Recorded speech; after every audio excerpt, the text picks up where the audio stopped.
এই ভিডিওতে আমরা বিভিন্ন ইঞ্জিনিয়ারিং বিশ্ববিদ্যালয়ে আসা একটি এমসিকিউ সলভ করব।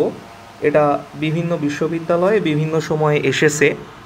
এমসিকিউটিতে বলা হচ্ছে কে এর মান কত হলে ওয়াই সমান K into x minus one into x plus two বক্ররেখার এক্স ইকুয়াল টু ওয়ান বিন্দুতে স্পর্শক এক্স অক্ষের সাথে 60 ডিগ্রি কোণ উৎপন্ন করবে। আমাদের কাছে প্রথমেই যে সমীকরণ দেওয়া আছে সেটা হলো ওয়াই সমান K into x minus one into x plus two. আমাদের কাছে এই সমীকরণটা প্রথমেই দেওয়া আছে, সেটা আমরা এখানে লিখে নিলাম। এখন আমরা এই সমীকরণটাকে গুণ করলে আমরা পাচ্ছি X square plus two X minus two, অর্থাৎ আমরা এখান থেকে পেয়ে যাচ্ছি ওয়াই সমান K into X square plus X minus two.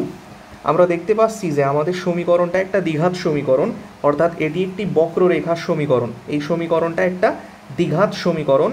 যেহেতু এটা দ্বিঘাত সমীকরণ, তাহলে এটা অবশ্যই একটা বক্ররেখার সমীকরণ হবে, এটা সরল রেখার সমীকরণ হবে না। এখন আমাদের কাছে বলা হচ্ছে যে এই বক্ররেখার এক্স ইকুয়াল টু ওয়ান বিন্দুতে স্পর্শক আঁকতে হবে। আমরা জানি কোনো বক্ররেখার একটা নির্দিষ্ট বিন্দুতে আমাদেরকে যখন স্পর্শক আঁকতে বলা হয় তখন আমাদেরকে ওই সমীকরণটাকে এক্সের সাপেক্ষে অন্তরীকরণ করতে হয়। অর্থাৎ আমাদের এখন কাজ হলো এই সমীকরণটাকে এক্সের সাপেক্ষে অন্তরীকরণ করা। তাহলে আমরা এই সমীকরণটাকে এখন অন্তরীকরণ করছি। অন্তরীকরণ করলে আমরা পাবো ডিডি এক্স অফ ওয়াই সমান, এখানে কে হচ্ছে একটা ধ্রুব সংখ্যা, তাহলে কে বাইরে থাকবে। এক্স স্কোয়ারকে ডিফারেন্সিয়েশন করলে আমরা পাবো টু এক্স প্লাস এক্সকে ডিফারেন্সিয়েশন করলে পাবো ওয়ান, মাইনাস টু ধ্রুবপদ, তাই মাইনাস টুকে ডিফারেন্সিয়েশন করলে আমরা পাবো শূন্য। অর্থাৎ এখান থেকে আমাদের মান আসতেছে K into two X plus one. এখন আমাদের কাছে বলা হয়েছে যে বক্ররেখার এক্স ইকুয়াল টু ওয়ান বিন্দুতে স্পর্শক এক্স অক্ষের সাথে 60 ডিগ্রি কোণ তৈরি করে। এক্স ইকুয়াল টু ওয়ান বিন্দু আমাদের কাছে বলে দেওয়া আছে, তাহলে আমরা যেটা করতে পারি সেটা হলো আমাদের এই সমীকরণে এক্সের মান আমরা ওয়ান বসিয়ে দিতে পারি। তাহলে এই সমীকরণে যদি আমরা এক্সের ভ্যালু ওয়ান বসাই, তাহলে এক্স ইকুয়াল টু ওয়ান বিন্দুতে আমরা আমাদের মূল সমীকরণের স্পর্শকের ঢাল পাব। আবার আমরা জানি কোনো সরল রেখা এক্স অক্ষের ধনাত্মক দিকের সাথে যে কোণ তৈরি করে তার ট্যানজেন্টের মানকে ওই সরল রেখার ঢাল বলা হয়। অর্থাৎ আমরা বলতে পারি যে tan 60 degree equal to K into two into এক্সের ভ্যালু আমরা বসাইয়ে দিব এক প্লাস এক, ট্যান 60 ডিগ্রি এর মান √3 ইকুয়াল টু কে ইন্টু এখান থেকে আমরা পাচ্ছি 3। অতএব আমাদের কাছে কে এর মান আসছে √3/3, অর্থাৎ 1/√3। 1/√3 আমাদের ক নম্বর অপশনে এ নম্বর অপশনে আছে। তাহলে এই হচ্ছে আমাদের সঠিক উত্তর।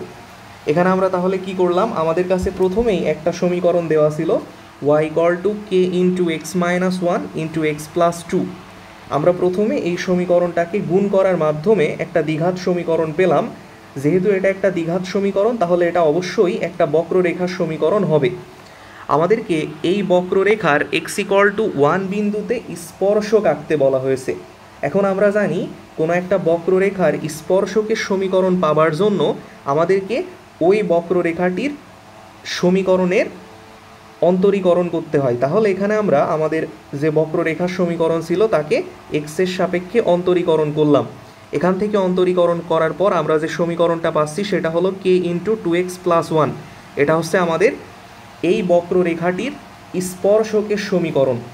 এখন আমাদেরকে বলা হচ্ছে এক্স ইকুয়াল টু ওয়ান বিন্দুতে এই স্পর্শক এক্স অক্ষের সাথে 60 ডিগ্রি কোণ তৈরি করে। এখন আমরা জানি যে কোনো সরল রেখা এক্স অক্ষের ধনাত্মক দিকের সাথে যে কোণ তৈরি করে তার ট্যানজেন্টের মানকে ওই সরল রেখার ঢাল বলা হয়। তাহলে আমরা সমীকরণের বাম পক্ষের ঢালের মান বসালাম এবং স্পর্শক বিন্দুতে এক্সের মান ওয়ান বসিয়ে দিলাম। তাহলে এই পাশেও আমরা এক্স ইকুয়াল টু ওয়ান বিন্দুতে স্পর্শকের ঢাল পাচ্ছি। এখান থেকে সমাধান করার পর আমরা কে এর মান পেয়ে যাচ্ছি 1/√3। তাহলে আমাদের কাঙ্ক্ষিত উত্তর আছে এ নম্বরে, উত্তর হচ্ছে 1/√3।